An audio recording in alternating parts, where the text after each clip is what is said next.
Okay, we are beginning our final panel, and it gives me great pleasure to introduce to you Marty Blank, who actually did finally get a flight in to Indianapolis after having been canceled last night. And I want to tell you that Marty is the president of the Institute for Educational Leadership in Washington, D.C., and the Institute for Educational Leadership builds the capacity of people and organizations and systems to work together to attain better results for children and youth. Sound familiar? He's been there since 1985, and the IEL also builds bridges between schools and other institutions to support student success. And in his role, since I've known him, and I've known him I think 15 or 16 years, he has led the Coalition for Community Schools that Jane talked about earlier when she was acting on his behalf. That is an alliance of 160 to 170 organizations from across the country that promote collaboration with schools and communities to support family, community, and school engagement. So at this time, I'd like to turn it over to Marty Blank.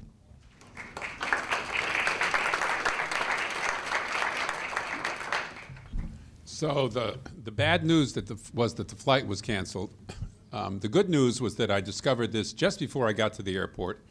So the taxi just made a big U-ey and rolled me on home. This is somebody who takes me, whenever I have to travel. And the even better news was that Helen had some frozen lentil soup that she was going to eat the next day. So we added a little chicken broth, and there we had a meal with some salad. So all things work out, and here I am in Indianapolis this morning. Thank you to my friends for inviting me here, and thank you particularly to my colleague Jane Quinn, who I don't think she'd seen that particular PowerPoint, but it really didn't matter. Jane and I have worked together so long that I knew that it would work out well. Just a couple of notes on this morning, because something really struck me. There was this use of the concept of a word wall. I have a daughter who is a filmmaker who lives in Cape Town, South Africa, and she's worked with a young woman whose name is Babalwa. And Babalwa lives in a community called the Crossroads in one of the townships. And Crossroads is actually the toughest of the townships. It's between Khayelitsha and Nyanga. And this young woman said that her mother always wrote a word on a chalkboard at home every day. And so the power of this word wall is something we shouldn't lose track of, right? Teachers have word walls, parents can have word walls, and a parent without much electricity in the house has a word wall for her child, and this child has now gone through and made it through engineering school and is working and is doing quite well. So this idea that we have to think across the different ways that things can happen is really, I think, very important as we have all of these conversations. And of course, I resonated to the concept that my friend in the back raised about the role of community here.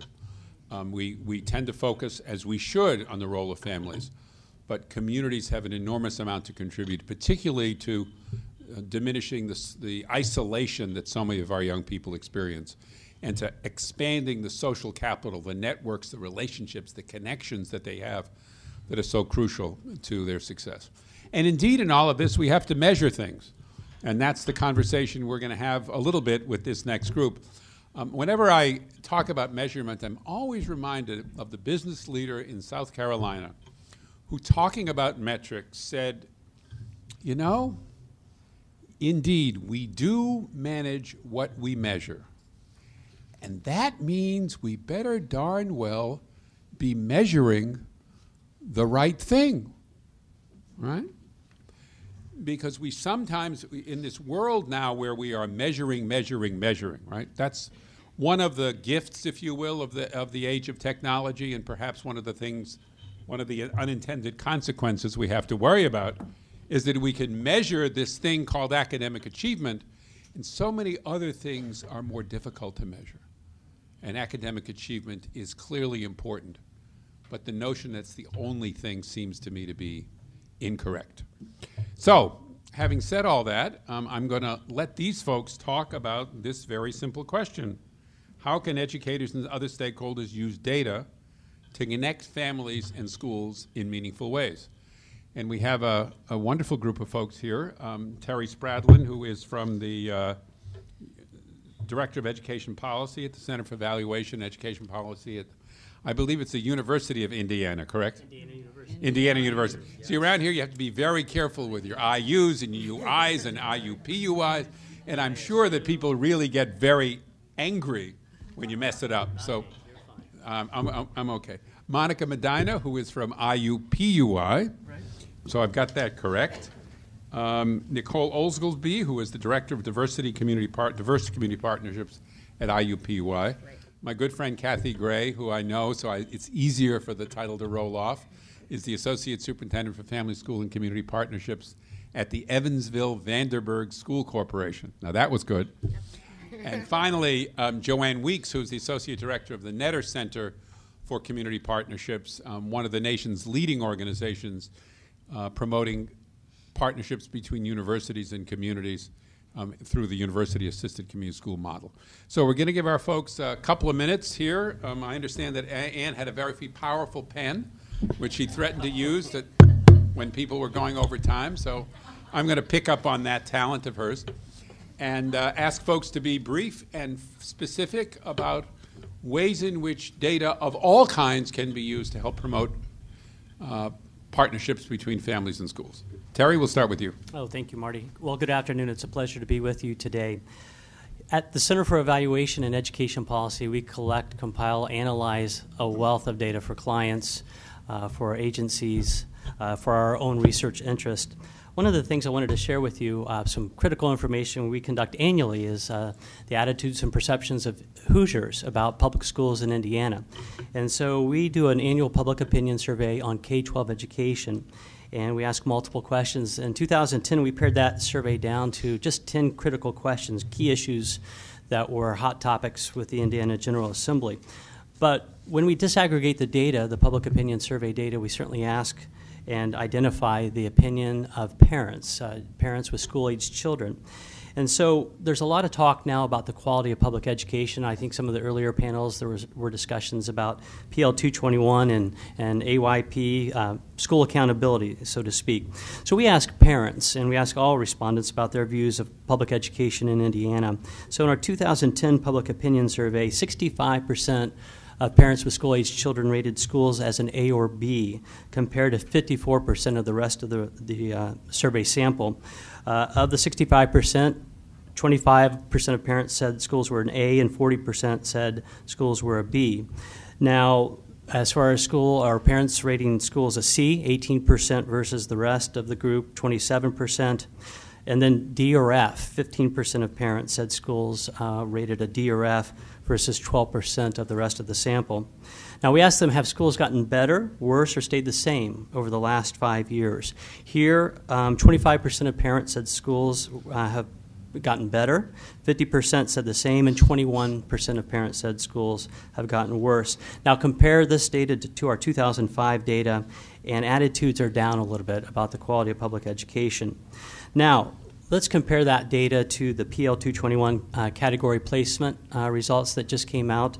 The state has moved from using category labels such as exemplary progress, commendable progress, academic watch, and academic probation to letter grades A through F. And we have dual accountability systems here in Indiana. We have the state PL 221 system as well as the federal NCLB adequate yearly progress system. And there's a lot of confusion in the public about what these systems mean, and if you get a good rating in one system but a bad rating in the other, then you can't do any higher than the middle category. So helping the public understand the quality of education has been a complex undertaking when we have dual systems that say different things and competing things about public education. So the State Board of Education and the Department of Education decided to change the labels to be more straightforward and transparent from those confusing labels to simply an A through F category label. And that was somewhat controversial, but I think for the public's interest, that will help the public digest the quality of education if we're measuring fairly academic progress of schools. So the 2011 results of those A through F category placements, 42% of our schools, or 775 schools, were designated as an A school, 9%, just 9% a B, 29% a C, 14% a D, and 6% an F. So those actual placements in the performance categories really resemble our overall sample of respondents to our public opinion survey. So parents are a little more satisfied than the general populace and have typically rose-colored glasses in comparison to the other respondent groups.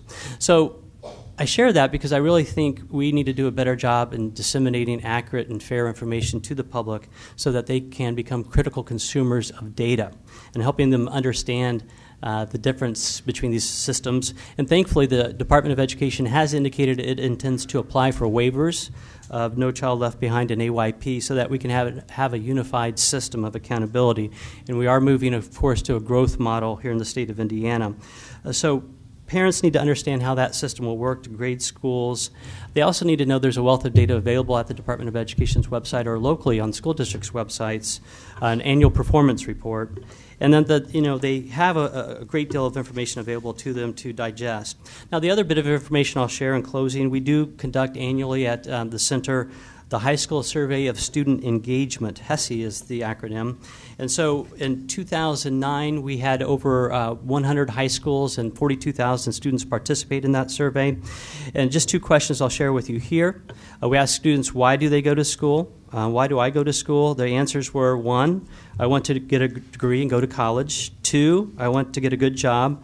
3, my peers and friends. And 4th, my parents. So I would suggest that maybe parents do influence students' opinions about going to college and the importance of that and getting a good job. So they're probably a little more influential than the data suggest here, but peers and friends are also very influential for students. And then we ask them about why they have considered dropping out, and then that has to do a lot with life events as well, including the family, such issues as pregnancy, economic need, and family illness. And then this data is really supported by the silent epidemic. Students who drop out often say if they only had a person pushing them or who cared about them, they would have likely stayed in school. And then they say parents often engage too late in the process when the student has become a part of the disciplinary procedure. They've been suspended or expelled. Then parents engage, and often that's too late. The other big factor here with the silent epidemic study is just absenteeism and attendance and how big a part that plays in graduation. Now, the final thing I know I'm running out of time, but the final thing I'll share, I love data. We're working with a lot of different partners, and we're going to be issuing soon some policy reports about attendance data in Indiana, and we at KEEP have received a wealth of data from the Department of Education, over 7 years of data tracking 2 cohorts of students, kindergartners and 6th graders through 6th grade and 6th graders through graduation. And we wanted to look at specifically the impact of attendance on ISTEP scores and the impact of attendance on graduation. And so the data is very clear. It's intuitive, but this data really validates clearly the impact. So if students are not in school, if they're chronically absent, they're not going to pass ISTEP, math, language arts, both subjects, grades 3, 6, or 8. And then the last thing I'll share with you is the impact on graduation. If students are not in school, they're not going to graduate. And it's across all socioeconomic groups. The same factor holds true, whether it's free lunch, reduced lunch, or kids that are high SES. For example, students who are qualifying for free lunch, that cohort of students that were on free lunch, about 70% of the students graduated if they had exemplary attendance. Now, if they had chronic absenteeism, they were absent often 10% or more of the school year, only about 17% of the kids graduate that are qualified for free and reduced lunch. Look at that, from 70% down to 17%. And then likewise for those students who are high SES, over 90% of kids graduate if they have exemplary attendance, and that drops down to less than 30% if they're chronically absent. So the data is very powerful. We'll issue this report in the coming weeks, and we'll make sure you get a copy of that. So the question of why kids are absent becomes a question for schools and for families and for the community. I want to come back to this a little bit later. Monica, please. Muy buenas tardes. Si lo que dijo el señor es la verdad, ¿qué vamos a hacer con esa información? Y si no entienden lo que digo, ¿cómo voy a creer lo que me dicen a mí? ¿Cómo voy a saber qué es lo que, con mucho sentimiento, qué es lo que saben de quién soy yo? Me da mucho sentimiento que la gente que tenía que oír esta discusión esta tarde ya no están aquí. Y Y me da mucho sentimiento de eso. ¿Perdón? Mm-hmm. I see deer in the headlights everywhere. And sometimes evaluation can be that for many people. But what I said was that if you don't know what I'm saying, how could I understand what you're saying? How could evaluation be of any importance to me? And then what I said was that it's very sad and discouraging that the people who should be here to hear some of this information are not here. And I'm sorry that they left. I'm sorry that I didn't get a chance to talk this morning. Bob? Jim? It's okay. My name is Monica Medina, and I am a faculty member at the IU School of Education at IUPUI.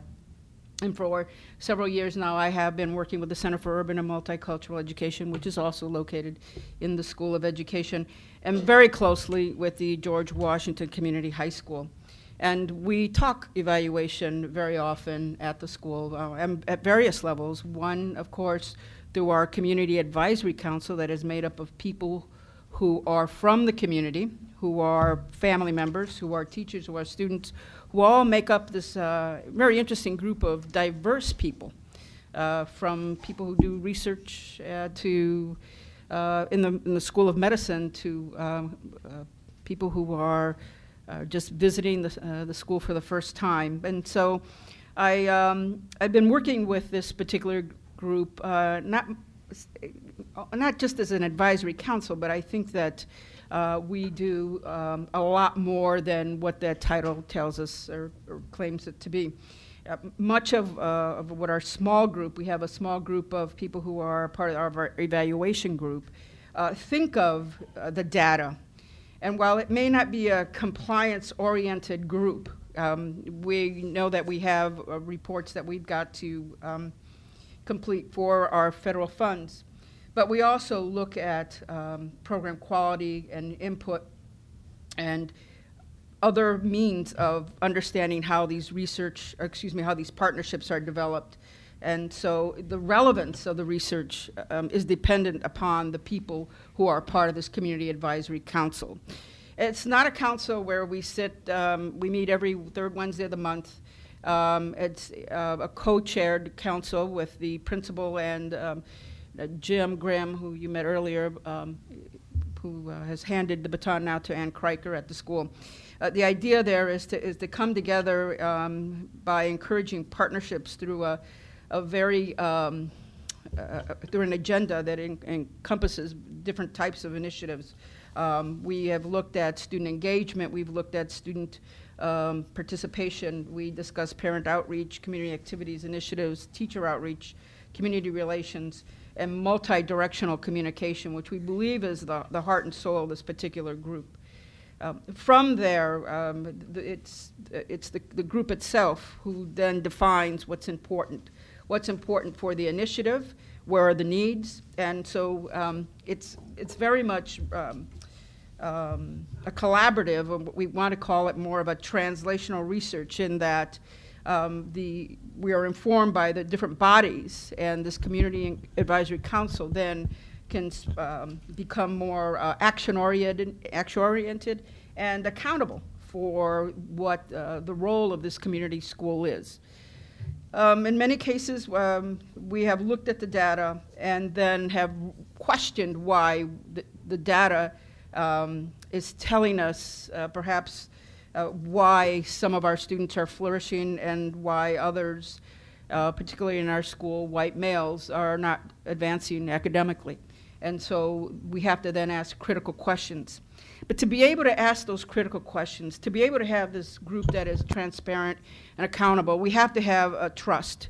And having that trust means that we have to understand the various cultures of the different people sitting at the table. And we have to, in many instances, know how to question each other in a very respectful way. We can think of this from a theoretical framework that looks at our perceptions of community and the environment. Is this environment that we have created, not just in the school, but within this council, conducive to action, conducive to evaluation and research? oftentimes we talk about things that we want to do, but we don't know how to get there. And so Jane Quinn has been very influential in helping us think strategically about how we are going to continue these initiatives. And it's the subcommittee of this advisory council that has helped us think this through. And developing social relations. It's about developing successes. It's about redefining what success means at the community level and not just at the state level. That the state is attempting to impose an idea at the school level by threatening us with technical assistance. We ask them, what is it that they know about the school to be able to provide that technical assistance? And so in many instances, this Community Advisory Council has empowered themselves to be advocates. And this is, again, because they have the research, they have the data, they know how to ask the questions. And so it's that perceived control that we believe empowers this particular group. The most wonderful thing of all of this is that we do have teachers involved, we have parents involved, and now we have pre-service teachers involved who are learning to become teachers in urban schools at the school. I'm going to end right there because I know my time is up. So I hear you engaging families and the community in making decisions about what to measure and in looking hard at data and trying to really look comprehensively at what's happening to their kids. The questions that come from them, not necessarily from the researchers, right? Correct. Okay. Please. Alrighty, so I will kind of follow up on what Monica talked about. I am working with an initiative on the east side. It's a full-service community school initiative in which actually Monica is the evaluator for that as well, so I have to put in a plug for her. And we are finishing up the first year, and we have really been very earnest about the data, and one of the first things that we did is we went to the schools, the parents, the principals, the community school coordinators, the community councils, and we asked for data about needs. And one of the things that we've done is really try to be responsive. I think with data, once you get that back, it's what you do with it. And oftentimes, I know in higher ed, we say we get all kinds of evaluations, and it goes in a binder on the bookcase. And so I think one of the things that we were trying to do and endeavor is make sure that didn't happen. And so at one of the schools, IPS School 51, they have a very, very active Latino community. The population is about 30% Latino in the whole school of about 600, and those parents come out every other Wednesday, come hell or high water, and they bring themselves together to talk about their needs for themselves and for their children. And out of that process, I kept hearing that they wanted English classes, English language classes. And so being a university assisted model, working for the university and community learning network, I went back and I talked to the team and I said, we've got to provide these classes somehow. And when you have 25, 30 parents saying that, I think that would signify as a significant number of the parents.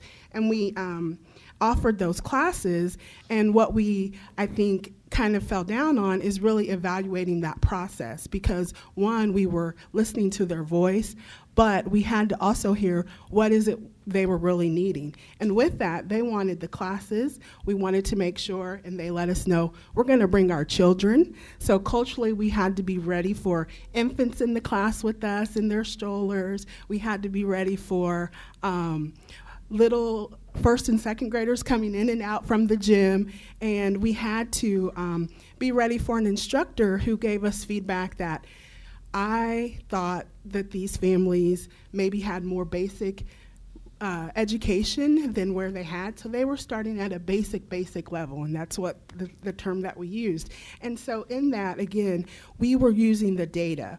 We continue to do that through this initiative, and we're just 1 year in the process, so I think we have a huge learning curve. But we're working with the Indiana Partnership Center and doing family-friendly walkthroughs this year. That will give us more data.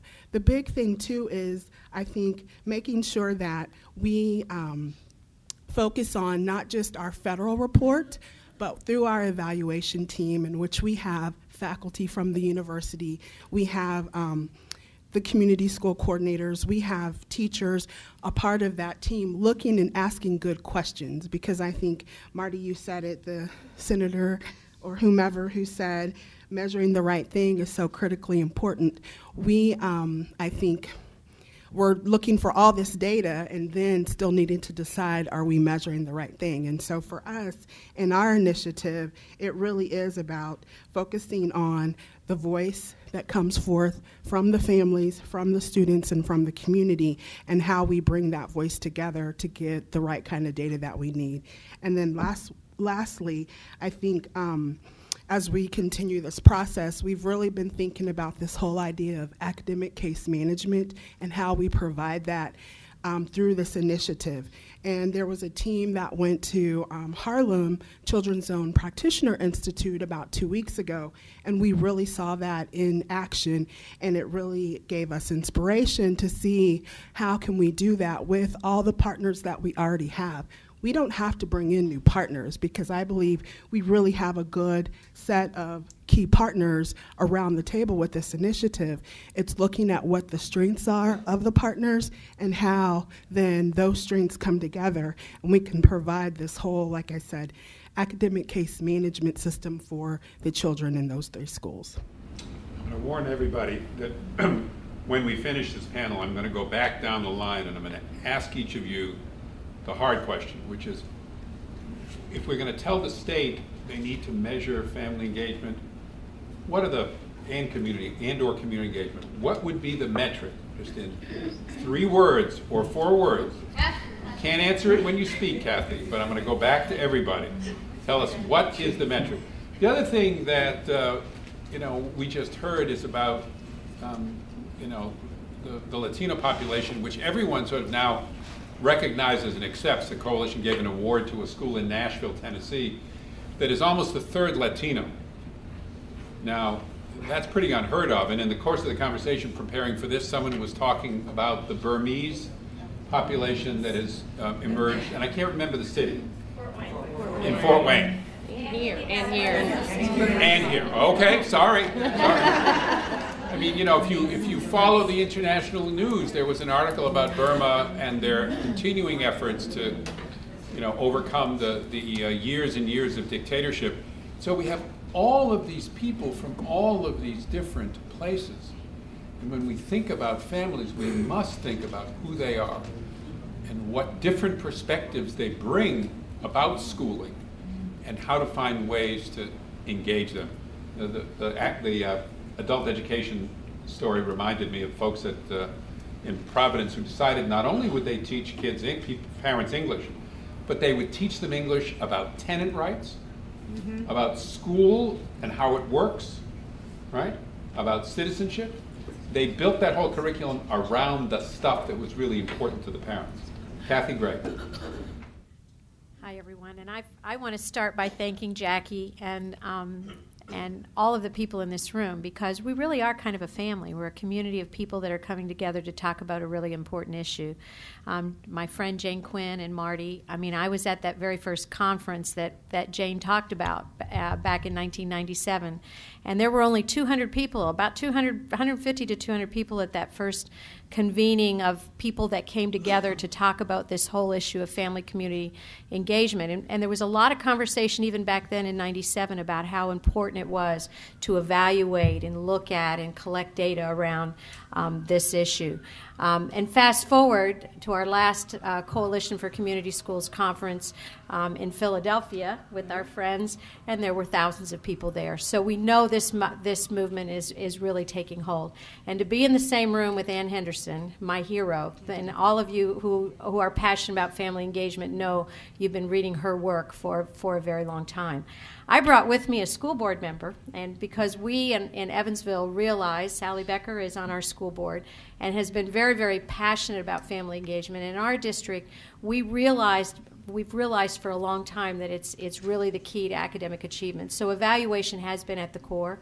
We started our work in our community school work in one school back in the early 90s, and we embedded that work into our school-wide Title I plan. So when you do that, you know you have to justify the strategy. And we employed the expertise of a local evaluator who came to the table as a a community partner. And he volunteered his time initially and contracted with the Indiana Department of Education. And we started collecting lots and lots of data. So I don't want to take too much of Joann's time, but fast forward, we started in one school, then we went to 10 schools, then we went to 15 schools. And now the Family School Community Partnership strategy, because it has become a movement in Evansville, is now driving, is a core component of our district's strategic plan. And how we did that is we went out, our superintendent a couple of years ago, went out and did a series of community conversations. There were over 250 meetings with parents and community. We had one meeting, remember Sally, at midnight. It was the best attended meeting we had. Our superintendent was there, and people came out because they thought, if he's coming out at midnight, I'm coming out at midnight. And one person, just to prove a point, brought his pajamas and a little teddy bear. But the parents felt like they were listened to. There was not one opportunity for our community not to tell our superintendent what was important.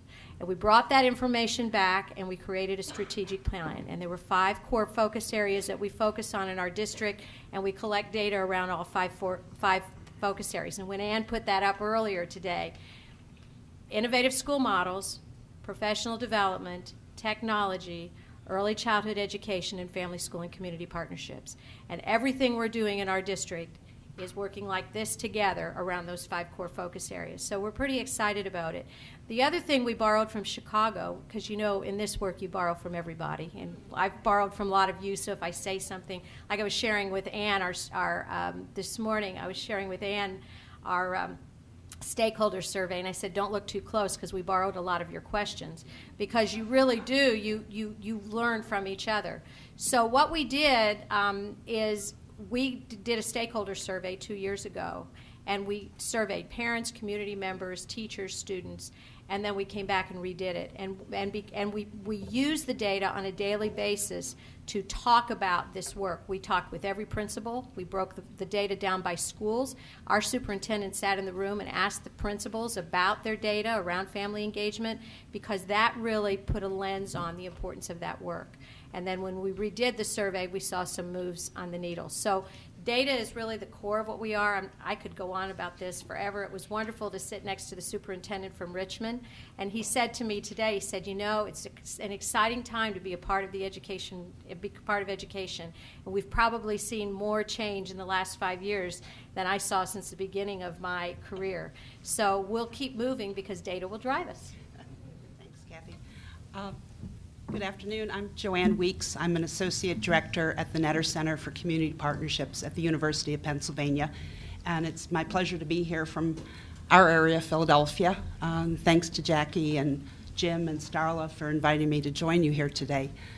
The Netter Center has been working close to 20 years or so on developing university-assisted community schools in our own neighborhood of West Philadelphia, which is primarily an African-American community. And the last thing when we started, people wanted to hear about from the university was data, research, and as one of the principals called it, no more extractive research by higher education. We have been studied to death. We don't want you coming here to do that. And the rap on, and well-deserved rap on higher ed researchers was they got the gains of it, the publications, the tenure, and the reports went home with them and never came back and helped people. And that's what we've been trying to do at the Netter Center, and as many of our higher ed colleagues in this room and others are trying to see how we can develop data that's generated on a more democratic way, that the community is also, and school partners are part of research questions as they get developed, that they're part of the components of this work, and that research, or the results of the research and the implications from the research get shared with them in ways that they had not had before. We have tried to get data through any numbers of ways, particularly in program development. We have, as others have stated here, community advisory boards. We met, one of the community schools we were starting, we met virtually every Saturday for close to a year with community people, with school leadership, at the school itself. What do you want to have happen there? Surveys that went out not just in the book bag of the school kids, but they went to the churches, they went to the barber shops, they went to the the nail salons, all of that, so we could get as much data and give people a sense from the community and the families that would be involved in this that they were part of this process. And we continue to do that kind of work today. We now have a director of evaluation on our staff who's been there about 3 years now. We knew we needed to take the work to another level, and really, with a major gift, have been able to fund that position.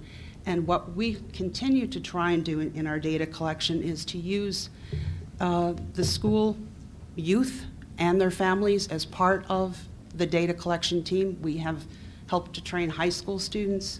What we knew when we were going to do one of our high school surveys, particularly on college access, that if we sent our students or interns, whatever, we just wouldn't get the results we wanted. And the youth in that school, working through our own internship programs that we're doing with the high school, they were trained and about the survey. They were part of the data analysis after the survey. They went room by room in that building, or lunch periods or whatever, to administer the survey. They've done similar things for programs for the families, where the last thing the family wanted to see was a piece of paper coming at them.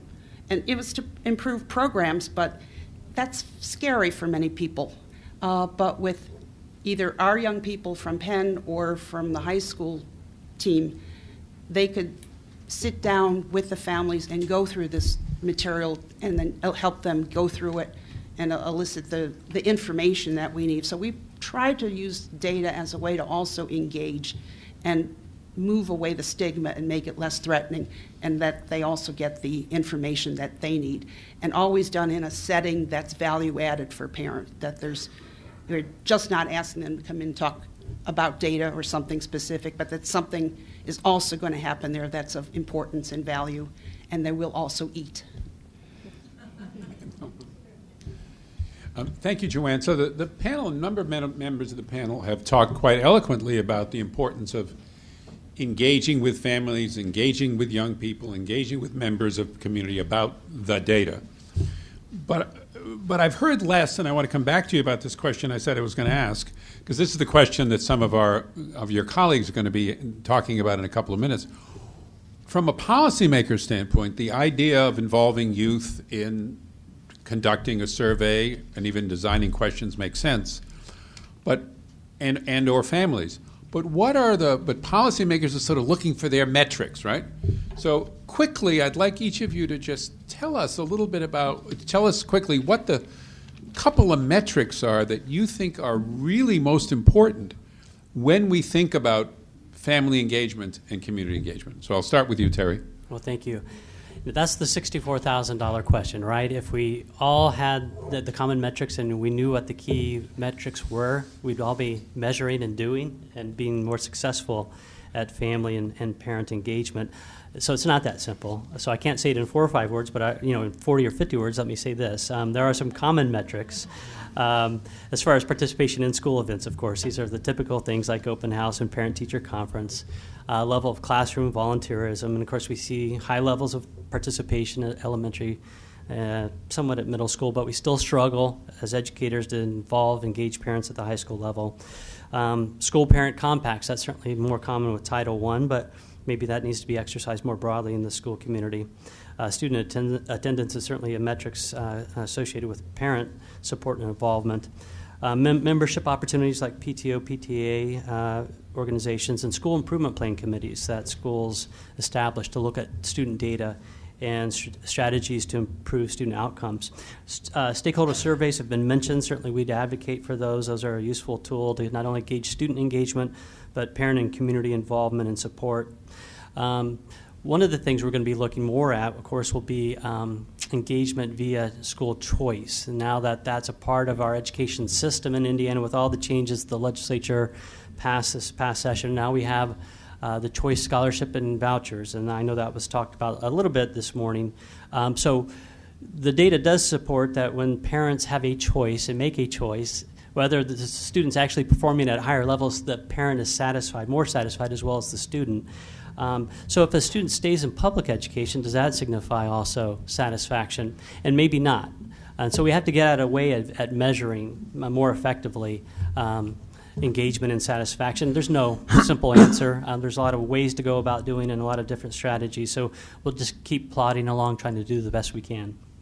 And I hope as we get down the road that Monica or Nicole, you'll talk about data around families' involvement in their kids' education at home as well as in school. But go ahead with your 2 or 3, please. Yeah, let me go. In fact, earlier today, Danny Lopez questioned the validity of teachers going to homes and whether that was worth the money spent because they were going to give teacher incentives. And I urge you all to read the work of Luis Moll and the ideas of funds of knowledge. Mm-hmm. While I think it's very important that we develop those types of opportunities for teachers and actually community members as well, I think that those must also be very guided experiences, because it's very easy to send someone to a home where you're only going to perpetuate those same types of stereotypes that you're trying to debunk. And so in our program, we have our students do what we call an asset-based community assessment, knowing very well that they're going to look at urban schools from a deficit perspective. How can they begin to look at those funds of knowledge, those assets, so that we can begin to address deficit ideas of learning? And so that can also happen if you have an organization such as our Community Advisory Council, where we have been able to develop the communication and trust that I think that we need to be effective. But back to your idea of a metrics, and I really oppose that, because the assumption is that we have a metrics is that there's compliance, and who's defining that metrics, and what's important to you is what you're going to measure. And again, it goes back to perhaps who's your evaluator. If your evaluator is somebody who parachutes in to just kind of take a look at what you're doing based on somebody's theoretical framework, then yeah, perhaps you're compliant, perhaps you're not. But I do think it's important that you gather data to perhaps, in many cases, to justify what you're doing and how you're doing it. And so that, I think, requires understanding who are your families and how are we defining families. What are we going to do with that data? Those demographics, I think, are very important. Sometimes we don't get enough demographics, that we look at Hispanic families, but we're not all the same. Some of us are Latino. Get it? Some are... Some folks are recent immigrants to this country. Literacy levels, whether you're English speaking or not, I think are very important. I think the other mistake that we make is many times we're data driven by what the feds want us to collect, and then we don't know what to do with that information, because, oh no, now we know the dosage of the number of people who participated in our parent program, which we talk about all the time, but we don't look at the quality of the program. So it just can't be one particular thing. It has to be a holistic approach to understanding what's happening within your... Okay. So, good. And also one last thing, it has to be longitudinal. And that you can't just... Now we're up to 4,000 or 5,000. Okay. He was up to 400 or 500. It just can't be. I asked for 2 or 3 sentences. You see, this is a complicated question. I would agree with Monica. I think one thing that we found out is having a common language. What do we mean when we say engagement? And I know in Ann's book, and just the title alone, Beyond the Bake Sale, that definitely makes it pretty broad on what we term engagement. And one example that I can give, we were working with the principals through the PERC, and one of the principals said, I think an engaged parent is someone who can get their child clean, on school on time, and ready to learn. And that was it. And so there was some pushback, because others around the table were saying, no, it means more than that. It means what are they doing at home? And you could clearly see that because there isn't one common definition of parent engagement, it's hard to track. In addition, yes, you throw in dosage from the federal government and you're into a whole nother conversation. Is it enough for your parent just to come to see their child get an award? What does that mean? Sure. They're there, but how are they engaged? And so all of this is very complicated, and when it's determined, those 3 or 4, let me know, because I'll be right on board. Well, the group's going to do that work in a minute. Tardiness is really interesting, right? I mean, we had a community school in Arlington that measures tardiness because of for the reason that this principal said. Does anybody in the room have children? Do you all get them up in the morning and it's so easy, right? Now, my daughters are much older at this stage, but still, we all remember that. So it is indeed one measure, not the only measure, but you know, there's a tension in this conversation that I think we hear between a more community-driven process that Monica and Nicole have described quite eloquently from my perspective, and Terry's quite important and legitimate look for more specific measures that policy people are struggling to find. And it's in the balance that we will find the answer. And Kathy Gray is going to give us a couple of more, and then Joann. Yeah, and I'm really going to do one. And this was thanks to Ann this morning in our conversation when we were talking about our stakeholder survey. How do we measure connectivity? How do we measure parents being connected to school? And one question that Ann made me think about is, you know, that we might be able to include in our stakeholder survey, how likely are you to transfer your child, you know, out of this school? So I've been thinking about that. Joann? I think or at least this is the framework of our local work, that what we really want to see first and foremost, that our parents feel that there is value in what they do, and particularly that they have, either through programs or other things, come to develop a better sense of competency of this whole school process, how they can help their own children, and we help through the community school efforts how they can advance their own world. So that sort of incremental change in their sense that they can make a significant contribution to their own child's achievement. So some of these things are data bits that we have. Many of them are elements that we've got to go ask people. Mm-hmm. That's the complexity with parental engagement. It's harder to measure it in the ways that Joann and Monica are describing. It's a lot easier to measure, although not so simple. Terry would be first to tell me. So we're going to take 10 minutes. This is 10 minutes at your tables. Ann ran through the drill, so I'm not going to repeat it. But we've got 5 questions that we'd like you to, and each table is assigned a question. We'd like you to take a few minutes. They echo some of this last discussion we've had. But I'd like you to take 10 minutes to do that, and then we'll come back with questions to this panel and some discussion about this whole question about the kind of data we need to be using. Okay?